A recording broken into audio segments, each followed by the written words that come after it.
Hey, what's up guys? How's it going? This is Calvin bringing you another chess video here. Today I just entered the 5-0 pool and I thought I'd play a couple of 5-minute games in this hourly blitz arena. Starting off against Vivo 2017. I'm playing the Scandinavian defense. One of my favorite openings against e4. I like it because you can play the moves pretty quickly. It's very similar moves, regardless of the move order that white chooses. In a lot of cases.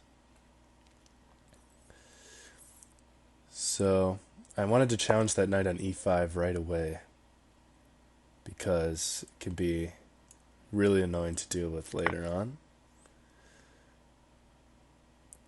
Here, could get some interesting positions after rook e1, queen c7, bishop takes f6. I could also play rook e1, queen d6 and look to trade queens. It's intriguing as well. I did win a pawn there. Bishop takes f6 I'm pretty surprised to see, honestly, because now my pawns remain intact and I'm still up a whole pawn now. And I think that minimized the compensation that he got for the pawn.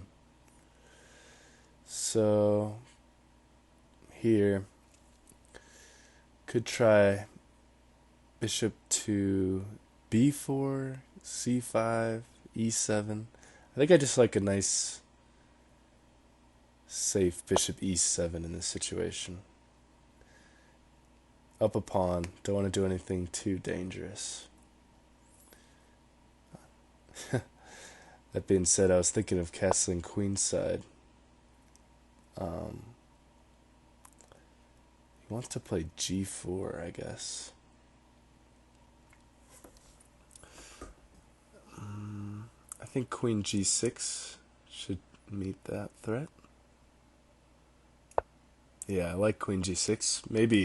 Maybe take on c2, but I would prefer to just castle first if that opportunity arose. Also, bishop g4 prevents his rooks from going to d1 so easily. Okay, I'll just castle. So, trying to give him time to play rook d1. Bishop g4. We'll see. Backs the bishop up to b3. So, he was worried about me taking on c2. But I think I'll just keep developing. Don't need to do anything too extreme, since we've already got some material advantage here. So he really wants to trap my bishop.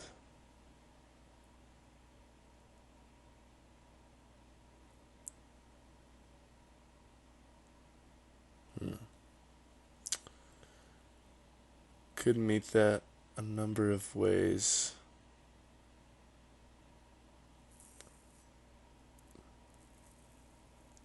Queen h6 is possible. It's potentially setting up that sacrifice. I like that.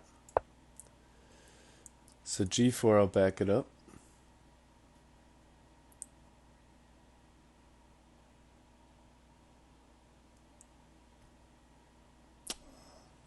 I think that was a mistake actually. g4, bishop g6, bishop takes e6 might be possible. He didn't go for that. I think that might have won him a pawn. Still wants to trap my bishop. Still wants to do that.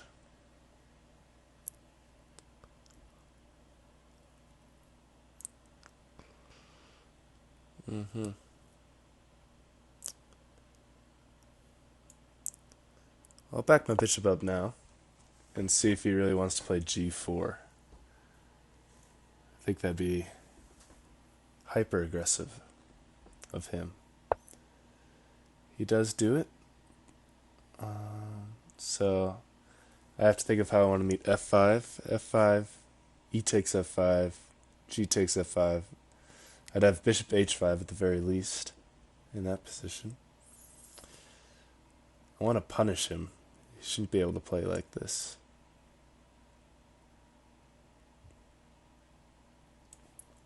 Let's put my rook in.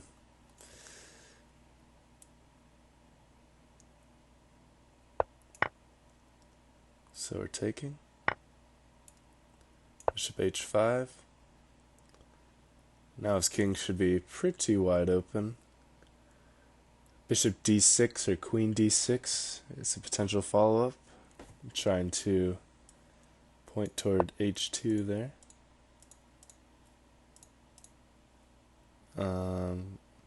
Let's do bishop d6. So he's attacking my bishop, so this both moves it and threatens rook h2 with devastating consequences. Hope everyone's doing alright on this Monday afternoon to evening at the time of this recording. Back to our work weeks, but we all need to take time to enjoy chess. One of the simpler things in life. What's not so simple for him is stopping rook h2 in this position. His hyper-aggressive kingside launch in an attempt to win my light-squared bishop, I think, will be proven to be misguided. Not to say that I played completely accurately. I'm a little suspect of my play a few moves ago, but I'm very satisfied with this. h4 does temporarily stop the idea of queen g5 after rook h2, but rook h2 anyway seems to be a good idea. There's a number of ways I could continue here. Queen f6 looks to be good, just threatening this h-pawn. I don't need to checkmate him in 2 moves. I just need to mount my attack. Just keep the pressure going. His king is not running anywhere safe anytime soon. So now I've successfully managed to win his h4 pawn. I have ideas of bishop c5, skewering his rook to his king at the very least, if nothing more decisive illuminates itself to me after his next move. Queen e3.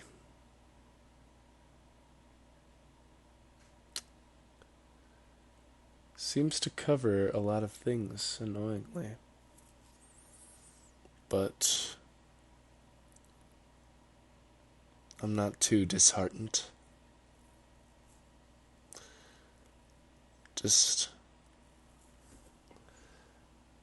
I could play bishop f4 in this position. And if he takes with his rook, queen g5. Let's go for that.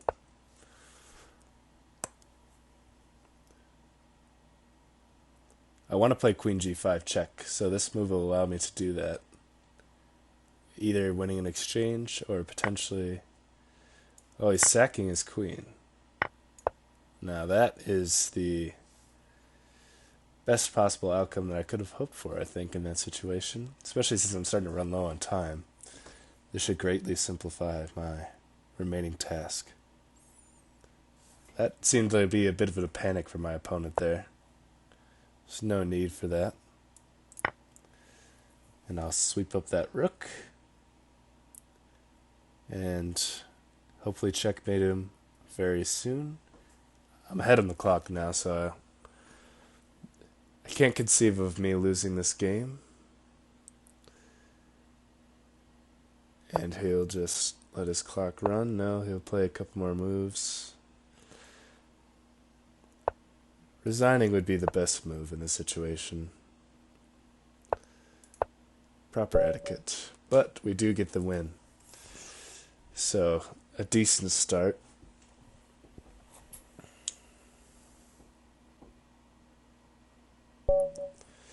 Got our next game against... Ooh, look at that name. Avtomat Kalishnikova is how I'm going to pronounce it. I'm sorry if that's incorrect. That's a tricky one, though. It doesn't say which country they're from. And it would be hard to hazard a guess based on that name. Eastern European, perhaps. Some kind of hybrid system for my opponent here. Queen's Gambit declined sort of position. And looks like he's transferred to the semi-Slav. It's become more and more common these days, it seems, online. I face it quite often. Play it myself. And now he's transformed into a Stonewall Dutch.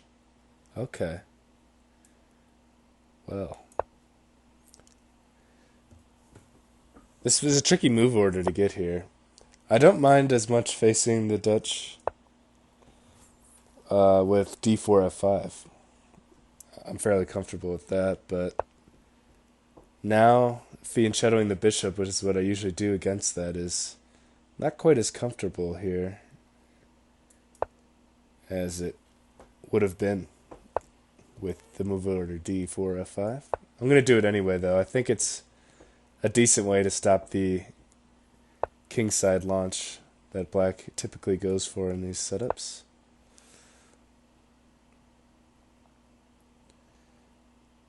So I'm going to be looking to get some counterplay on the queen side or in the center.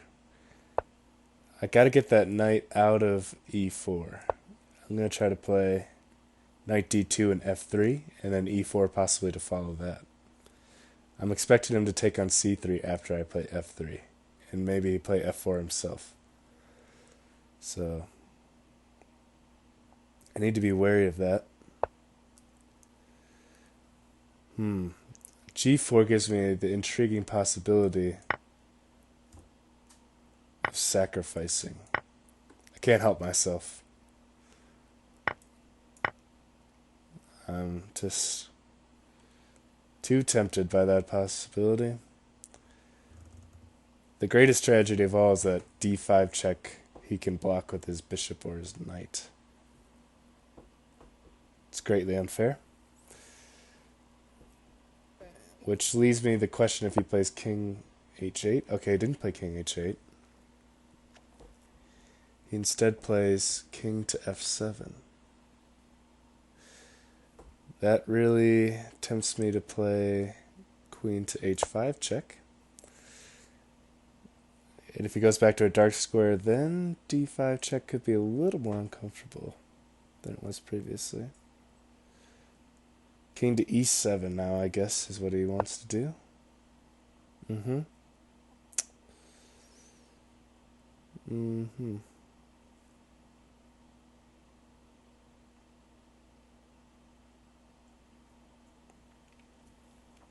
How to continue?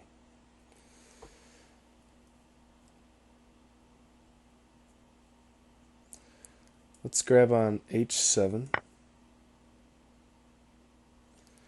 With check, that can't be so bad. Then I could either take on e4. I like taking on e4 with the queen now. So what did I get? 4 pawns for the piece there.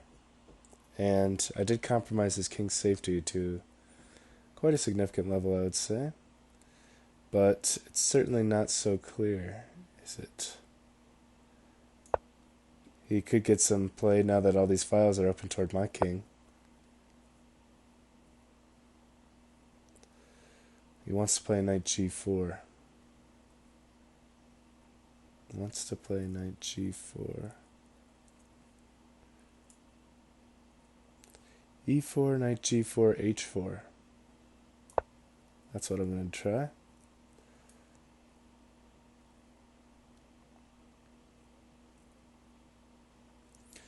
I want to get e5 in, definitely. He might swing his rook over and look to sack on h4? It's certainly possible. I feel like I should have a decent defense against that. Should I play d5? No. I think that's a bit much. e5 certainly looks good.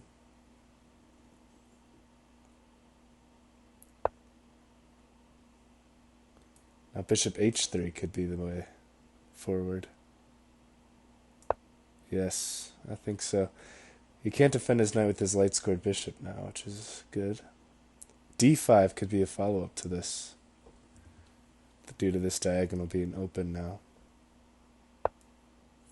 Rook to g7. So I'm assuming he wants to play bishop takes h4 and then play a discovery against me.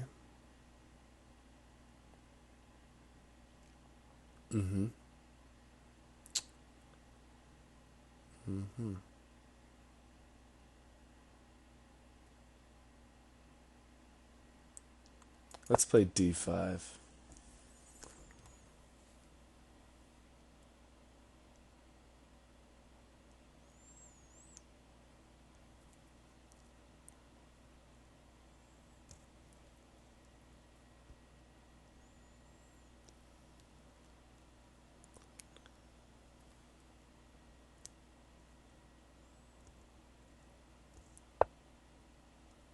Bishop c5, that's surprising. I think bishop takes h4 was much better.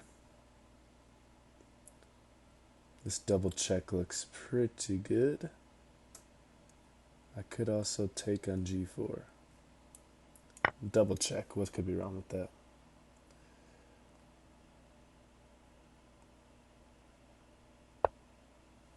Steps to the side. Probably feared f3. No, f3 wasn't possible.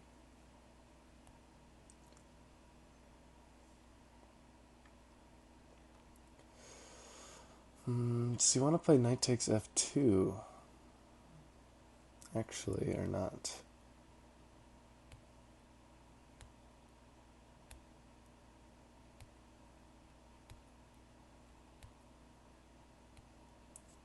So d4, queen d8, rook over.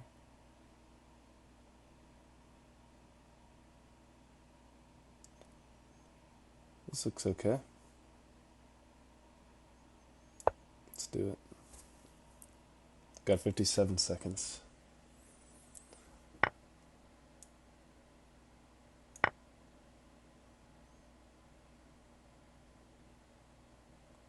Queen d6 could be good.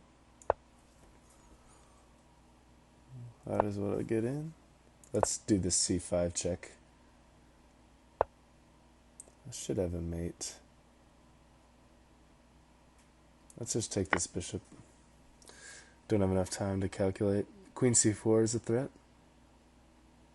We would have b5, but then en passant. Check. Who knows how that's going to turn out. And threatening his knight as well, which is good for us. Let's just annoy him with some checks.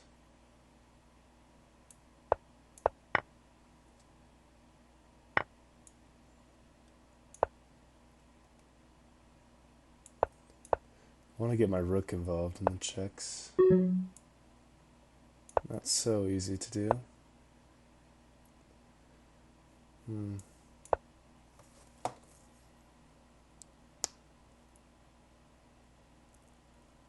Oh, queen d6 is a good threat now. If he plays knight takes f2, I'm just gonna play queen takes d6, queen d6 check before I do anything else. Just gotta be careful now. Rook takes c6.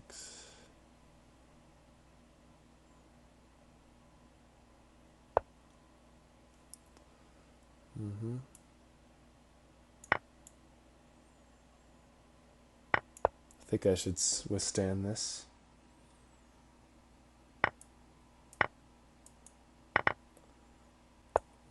Try to check me out, but I think I can. Oh yes, and now Should be trivial win. So that sacrifice did end up working out for me in the end. I was unsure when I played it of whether it was any good or not. But I did see that I would get at least 3 pawns, and his kingside would be open. And in a blitz game, sometimes that's more practical to just play with the initiative than to worry about whether a certain sacrifice is objectively the best way to play. But yeah, that Stonewall Dutch setup is tricky and better than it looks. Next game is against un Futuro. Don't know where he's from. And knight f3, f5, another Dutch player. Okay, this time I feel a little more comfortable in the setup. I like to do a double fianchetto against Dutch setups. I feel that is a good way of countering.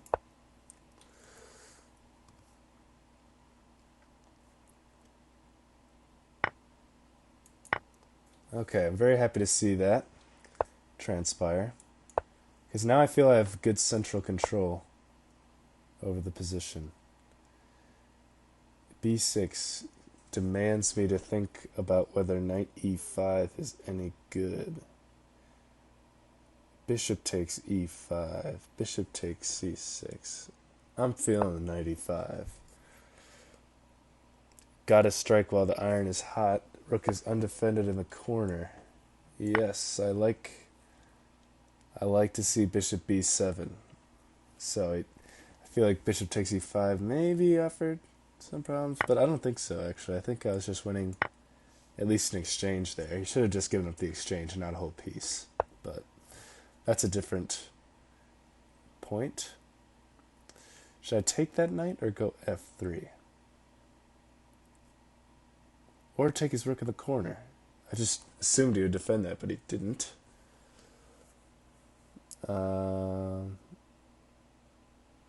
Yeah, give me that. It does leave my light squares open, but I think I can play d5 to close them off well enough. If takes, queen takes, maybe a queen trade on the offing. Bishop's covering that one. So now we're up a boatload of material, I believe, is the scientific way of saying it. Just have to not get mated, and we should be smooth sailing.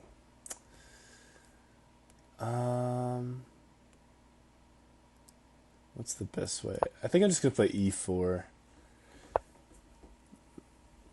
Okay. Queen f3.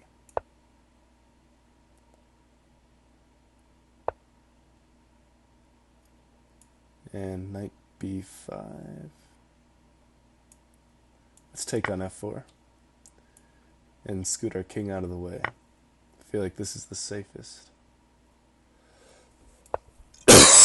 Ultra safe way. Sorry about that cough. Been sick for the last few days, trying to fight back from a cold.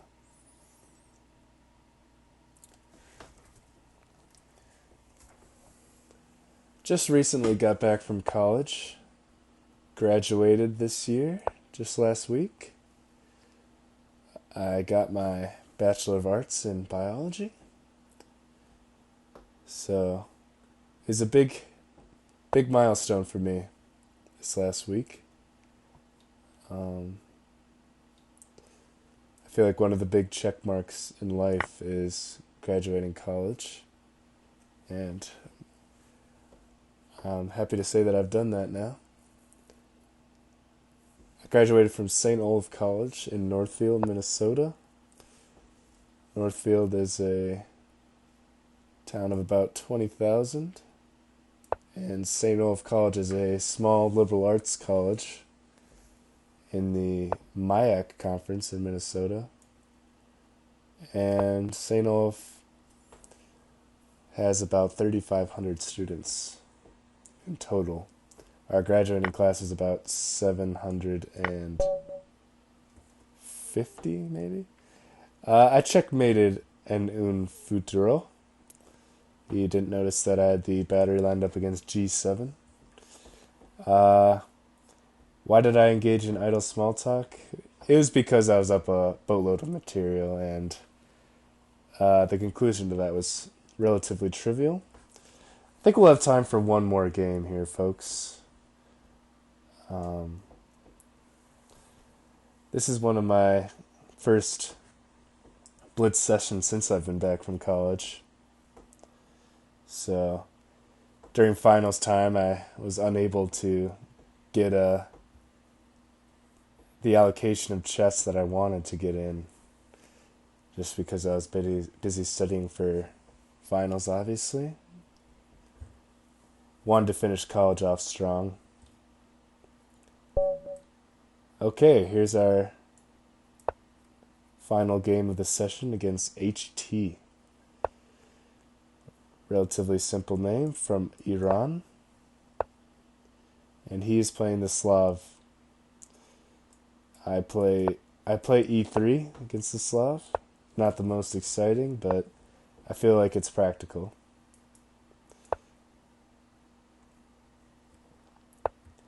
So here we have a all book here.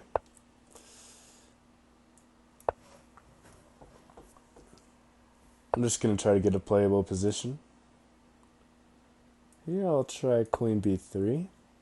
See if he'll take on c3. He does. Okay.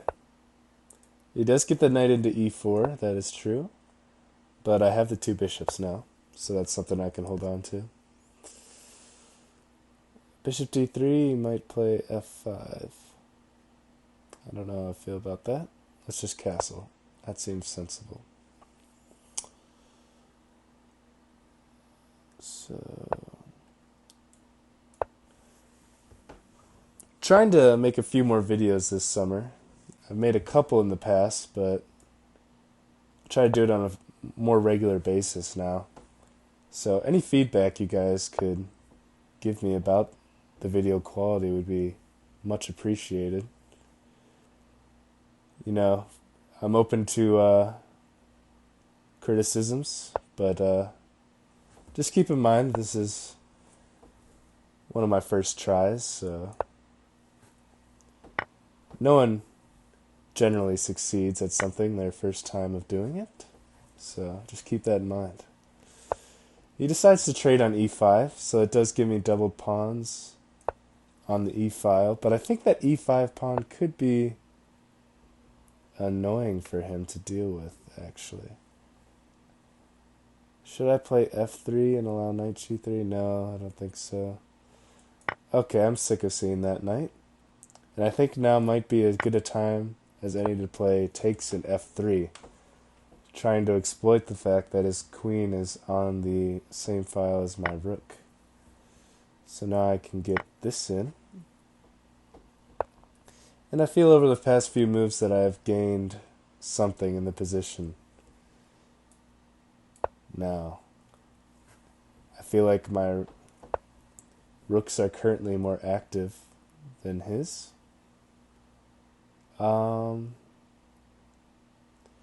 Here I gotta make a choice of whether to triple up or not. I think I'll just play my queen up to c3.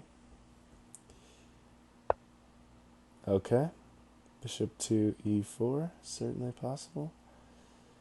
So I don't want to take. I'll just move my rook up to f4. If he plays queen g5, which I'm expecting, I'll just drop my queen back to defend. Or is rook g4? Well, queen d2, he could take on c4, potentially.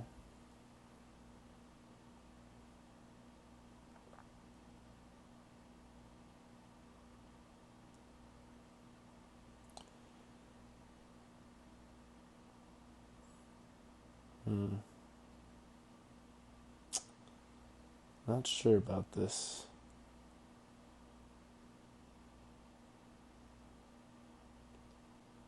Yeah, I messed something up here. I messed something up here.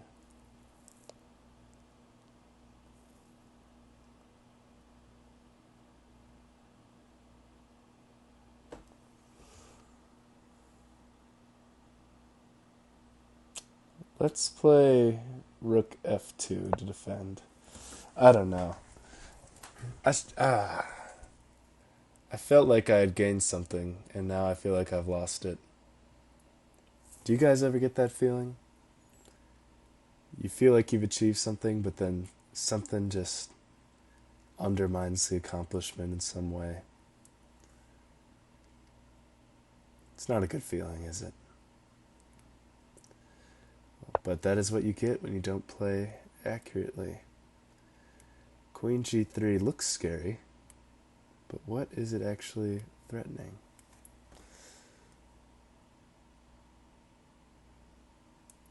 I want to take on d5 because that allows me to potentially take twice on f8 and play queen c5 check. Now that I've mentioned it, is that what I want to do?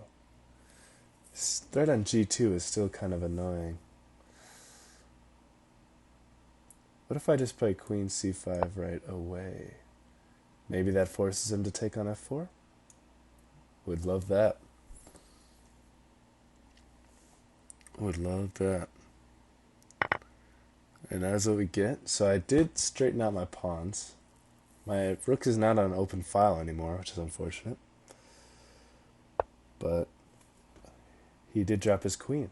So, you know, you gotta take the ups with the downs sometimes. And we did get the win there against HT. Sorry about that, HT. But it was an interesting game there. Another Dutch. I'm not sure if I played completely accurately in the opening, but I felt like I got a decent position after my rooks were on the f-file. And then I feel like I botched it slightly from there. But my opponent made a massive blunder, so that's what you got to do in chess. Just play long enough for your opponent to make a massive blunder. So I hope you guys have enjoyed this video. It feels good to be back on the chess playing train. And I'll see you guys soon for another chess video. Until then, thanks for watching.